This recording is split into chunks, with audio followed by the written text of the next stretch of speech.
Hello everyone, so my name is Lisa Jett, and I am gonna make, or it's not make, sorry, make, but I'm gonna read you guys a story that I made, and it's called Smile.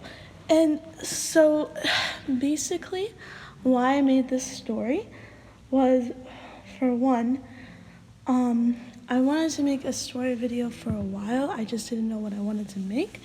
And then this idea came into my head. And it's, and like I said, if you guys have kept up with me, you guys know I'm really good, or I hope I'm really good at making it sounds like really sweet, but then when you actually read it, it's like, oh my god, you know? So that's kind of what I was trying to go with again. But this time, I wanted to kind of do more psychologically, make it a little bit more realistic because, we're all human, so we kind of grow and change, especially as writers. You may write one story before and now are writing a completely different type of genre or a different type of story now. And so that's what I'm trying to do. I've been playing around with some ideas. And so this time just make it insane, but still make it realistic enough where people can emphasize and we can talk about these things. And even if you might not have this thing, still, wanting to discuss it and etc. Because the whole point of making this YouTube channel for me is to talk about stories that usually not many people would want to talk about, and just kind of have a better world and more of an honest world. Lisa,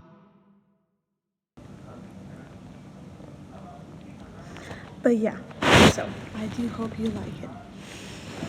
Anyway, sorry about that. That was Alex. He was telling me something, but I'm back. But yeah, so the story that I'm going to be reading to you guys is Smile, quote unquote.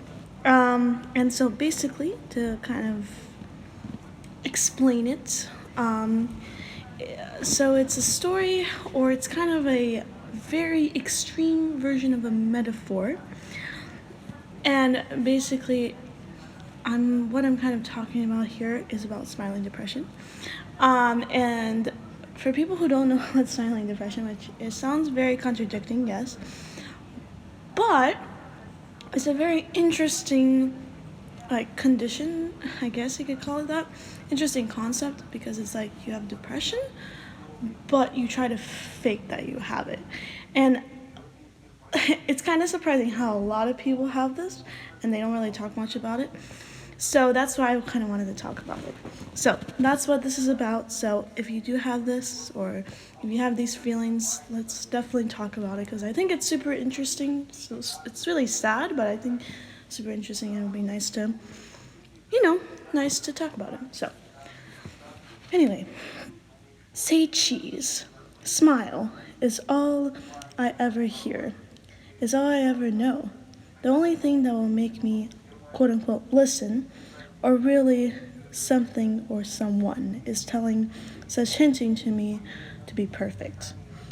Now you may be really confused and ask, huh? Well, let me explain, tell you my story.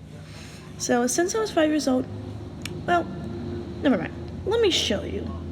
One day, or one very hot day, there was a girl smiling and smiling and smiling. But to what, you may ask? To a wall. What do you mean, a wall? That's what I mean. What's behind the wall? Well, see for yourself. Who is it? What is it? It sounds like it's saying something, but what? It sounds like it's commanding something, but who? The girl? Well, if you guess the girl, you're right. A wall is commanding a girl? Wow, you really don't see it. It's okay. No one ever does. And that's what the wall wants. To be hidden so it can catch its prey.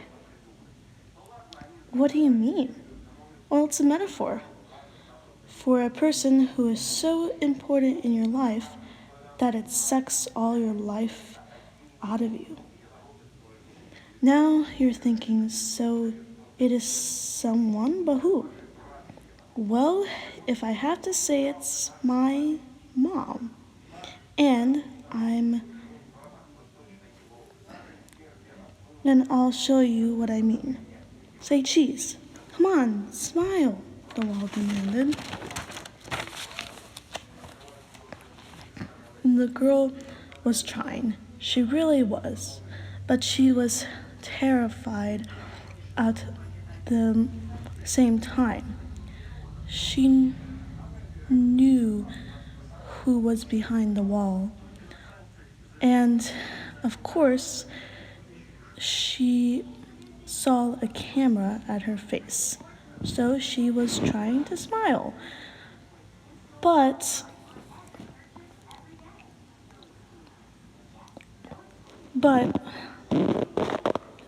it was so hard for her to fake a emotion, especially if it wasn't genuine happiness, because if anything happened, it would be on the internet, and she wouldn't have a choice if it was on the internet or not. You may ask, who is she? Well, she is Vicky the Smiler, or that's her internet name, or what everyone knows her by. But really, she's Vicky Stan, one of the most happiest person on the internet, but very opposite in her personal / real quote unquote life. The real person who is recording is her mom. Why? Well, you will see. Okay, that's good for today, Noel said. But next time, don't give me attitude, or we'll be here longer, shouted the wall. Oh, okay, the girl said, petrified. But before the voice left, it invited itself in, and it showed who the real person is. The person is Vicky's mom. What? Why? Well, look. Also, one more thing. You are Vicky the Smiler, not Vicky. Oh my gosh, I'm about to be scared persona. The mom laughed, which she was trying to be stern, quote unquote, but really she couldn't hold it. And that made Vicky even more scared and petrified and just wanted to hide. wanted to hide all over again.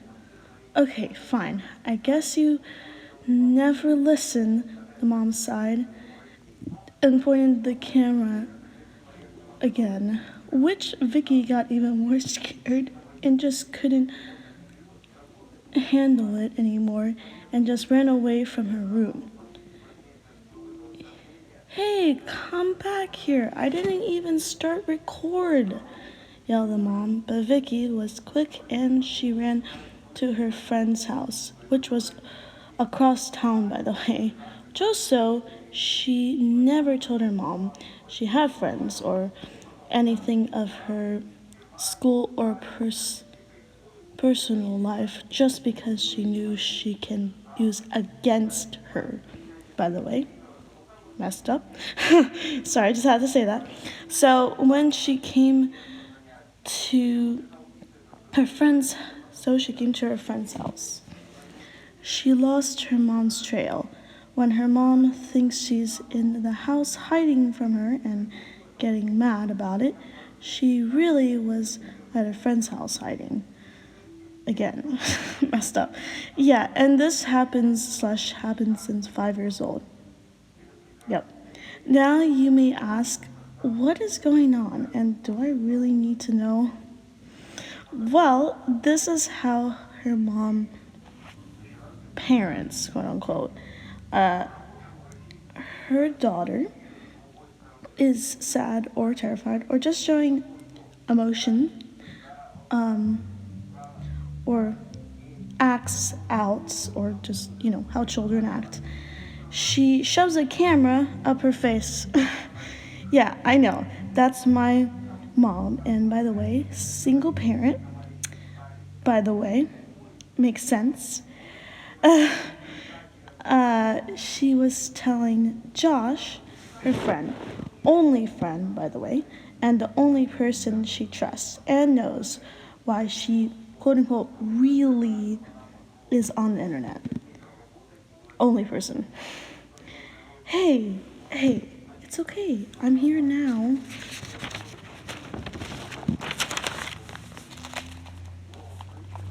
Josh said softly.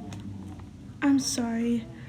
I hate giving depressing news again, but I have to tell someone. I can barely hold my breath. I feel like I'm going crazy, I sobbed, which is common because I don't even feel like a person. I just feel like a very numb robot. Shh, he whispered, and we locked eyes, by the way. Did I mention that Josh? I'm sorry, guys. This is cute. Has eyes like the deep blue sea and hair like a brown luscious mop and a face so kind you can tell him anything. I'm sorry. Oh, sorry, guys. I'm 18. Okay, I'm allowed to. I'm allowed. Oh, jeez. Okay, anyway, I'll just be. Wait, did I mention that he's also fit like crazy? Oh, God. Okay. I love this character. Okay, yeah, just me. If you're asking that I'm in love with my best friend, you were so wrong. This is foreshadowing a bit, but oh, she's in love. For sure. Okay, anyway. First of all, that would be chaos on everyone. She's not wrong. But second of all, I don't even know what love is really. The only love slash feeling is when someone asks, well, if I'm okay, if I'm truly okay. Which not many people ask that, by the way, guys, so. Sorry, I said, realizing I was staring for too long in his beautiful deep blue eyes. Don't even start. Okay, don't. Oh, we're judging. I am anyway. No, it's fine, he said awkwardly. I was also doing the same thing. I love you. Okay. I'm sorry breaking character a lot, but this is just so cute. Especially for the context that this story or the story that I made it in. So, sorry guys. Oh my god. Which now I feel like I should get off his lap. That's right. She was. Don't! Because and a new awkward, but now awkward, but cute. This is very, very cute. I'm sorry. Sorry, I said again, more softly. Stop saying that, he said in a stern voice. What? I asked. Stop saying that you're sorry. What do you have to be sorry for? Said even firmer. Cuteness, we love this. I don't understand, I said uncomfortably. What I mean is, your own mother scares you so bad because you have to lie that you're not in someone else's home. We met each other when we were 12. For years, you were trying to find a safe haven because your own mother can't deal with her own actions and with how to raise a child and their emotions that she forces a camera at your face. I mean, he's not wrong. And to be honest, when I met you, you seemed so depressed that when someone talked to you and sympathize with you, listened to you, told you what's up, but in a compassionate way. That's a thing, okay, guys? You became so genuinely happy that you started to brighten up. Yeah. He said so angrily and so sweetly that he started to cry. Oh God. Okay, too cute. What is this? Okay, but anyway, hey, Why are you so concerned about me? Like, why you? Why do you like me so much? I asked gently, because you were made to believe that if you express emotion, that get your, if you let your guard down, you were to be tortured and make it seem like, make it seem like,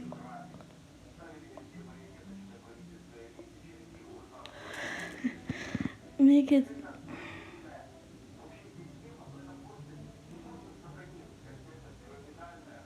seem so mature.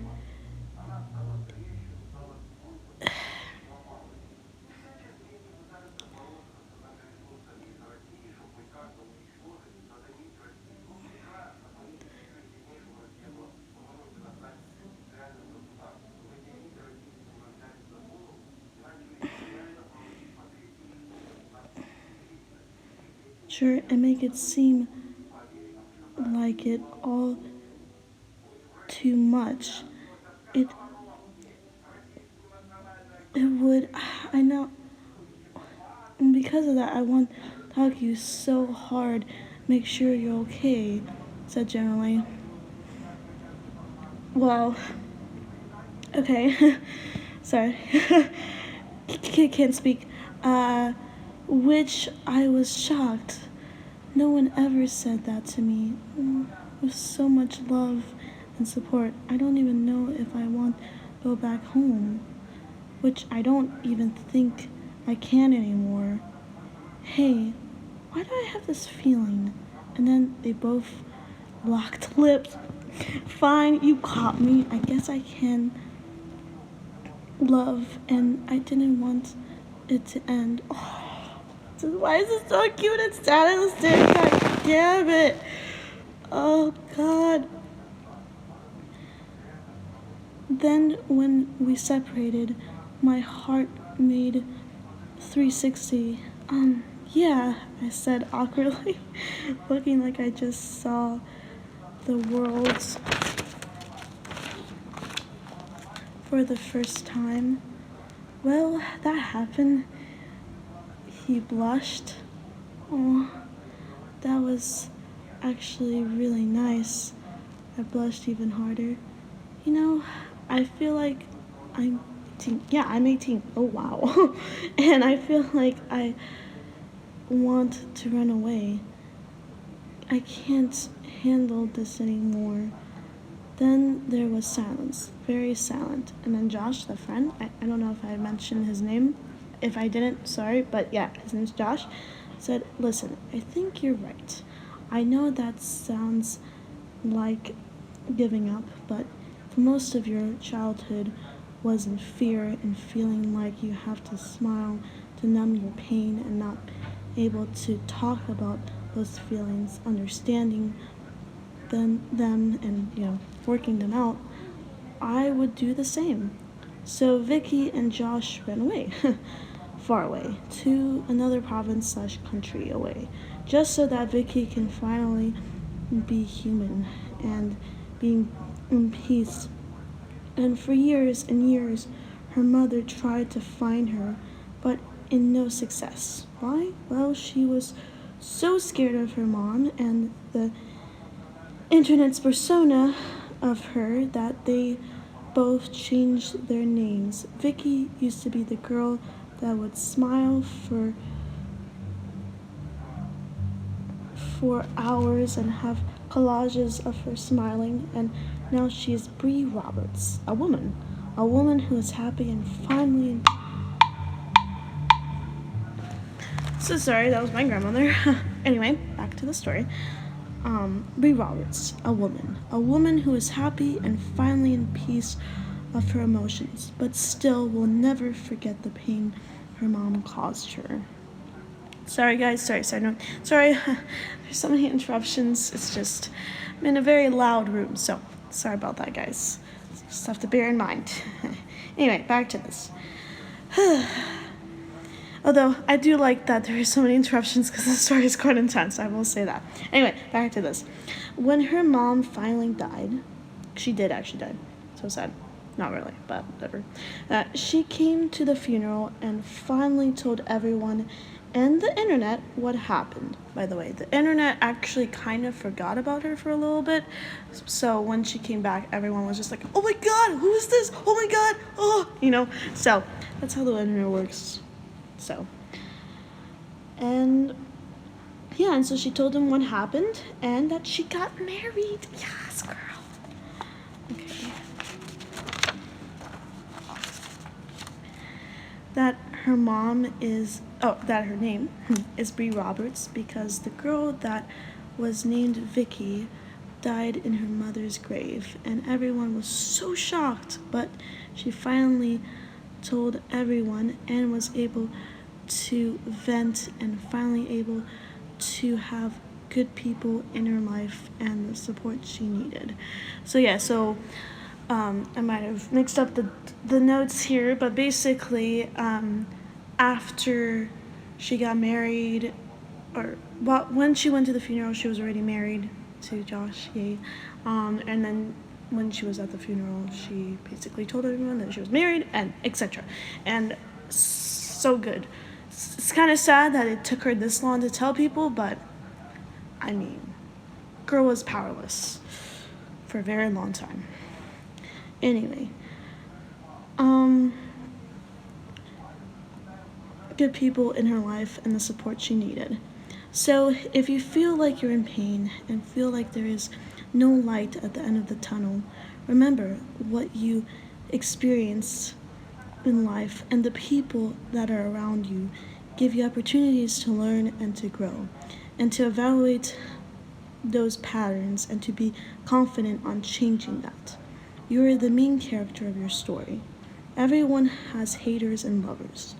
Find those lovers and learn that haters are just there to teach you something and are giving you ways to be even stronger. Which, by the way, is such very beautiful and very kind of empowering, especially from all that she went to. So yeah. I mean, he's not wrong, but still, it's kind of interesting. Anyway, sorry, I'm breaking character a lot. Just trying to be more realistic. Okay, anyway. But yeah. Vicky said when a reporter asked her about her experience to be and to live with her mom. Yes, for most of my childhood, I thought that emotions were bad. And I had to grow up, and that I couldn't trust anyone. And the truth is, emotions are a gray subject because emotions can be good, but they're only quote-unquote bad when you don't feel respected or are ignorant with the people around you. What I mean is, and I've noticed this, this is very psychological, this is very breaking out of character. I don't usually do this in videos, so take it as you will. But I have noticed, and this is in my personal experience too, by the way, I have smiling depression, or I think I do, or I'm gonna self-diagnose myself because that's what we do here. But yeah, and I've definitely noticed that when people get mad or when people kind of become the villain of their story, quote-unquote villain, there's no actual hero or villain, I'll explain that later, But yeah, when people become like the villain of their story, like Joker, for example, if you want to like think about that character, it's more that they're unhappy with their lives, and because they don't want to admit that they're wrong, and they don't want to admit or acknowledge what's happening and fix it, they project it to other people. And I've noticed that a lot with bullies, especially, and just people, especially even parents, like abusive parents or just parents that are very neglectful and very prideful. It's not that they're a bad person, it's just that they're more, in a lot of ways, yeah, in a lot of ways, it's just because they can't admit for their own shit and they can't understand that how they were parented is not necessarily going to work for their child. You know, they're not very understanding. They're not reasonable about things. And that's what really makes a person quote unquote bad, is that they can't put themselves in other people's shoes. I think that's really where it goes down to being quote unquote good or quote unquote bad. Because no one is good or bad, it's more if you're mature enough to understand something. If not, then that makes you immature. So, yeah, and I was thinking a lot about that, especially writing this story. I will get back to this story. But I was thinking about a lot about that when I was writing the story, because, like I said, when I have an idea, I obsessively think about it. And because I really love psychology, if you cannot tell, and I love philosophy, I was kind of thinking about it because, like, what do I want to, like, tell people? What do I want my message to be about? And that kind of stuck to me. And I've been watching a lot of cinema therapy. By the way, amazing channel, love that channel. But yeah, and I was thinking a lot about that, and like they were kind of talking about that in a way, like because they react to films and talk about things therapeutically, which I think is really cool, especially for a casual listener.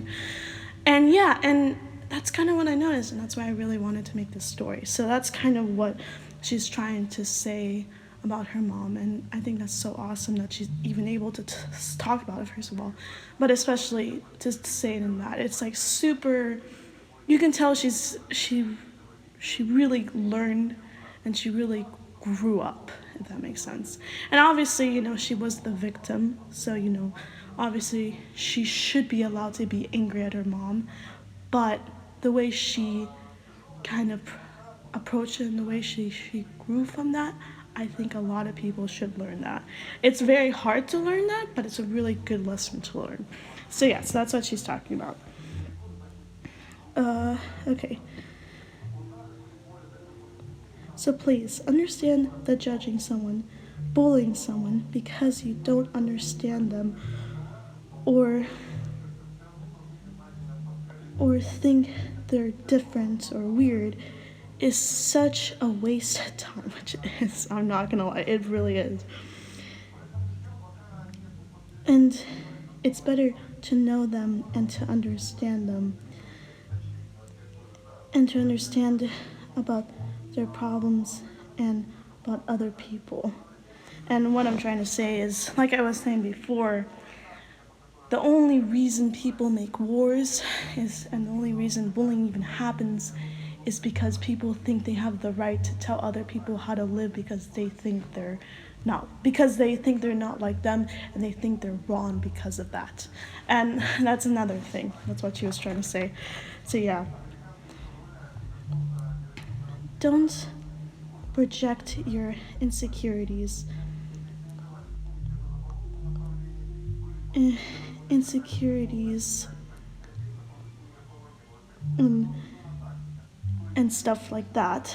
I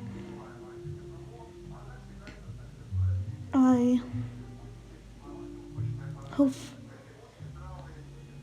it only makes war, especially when you judge someone, and that was what I believe in, and what can finally finish the chaos that started my life, which now I can finally say happily ever after. Thank you, and go do great things in this world. You can do that, so go and be the the hero that we need, the end. So I'm kind of butchered a little bit of the lines just because I already kind of explained or was kind of talking about that before I finished her speech. But yeah, and so basically that was kind of what she learned and kind of what she, because like I didn't say this in the story, but that's kind of what, if you want to think backstory, that's kind of what she was trying to work on, and not necessarily work on, but like more like learn and like understand, like, why did this happen to me? Why did my mom act like this? Stuff like that. Because especially when you go through these type of experiences, through extreme experiences or not as extreme experiences, you always wonder, like, why does the person do that? Why, And so because of that, that's kind of what she learned, and that's kind of what she understood. Because like, I feel like when you understand that, and when you put your shoes in someone else's opinion, or shoes, not opinion, other people's like headspace, you understand them more, and you try to be more forgiving. And in a lot of ways, I don't condemn what her mom did. I don't condemn her for doing those type of things. But at the end of the day, you do still have to forgive and forget, and you have to keep going in your journey of life. And so because of that, I think that's kind of where she was at. So yeah.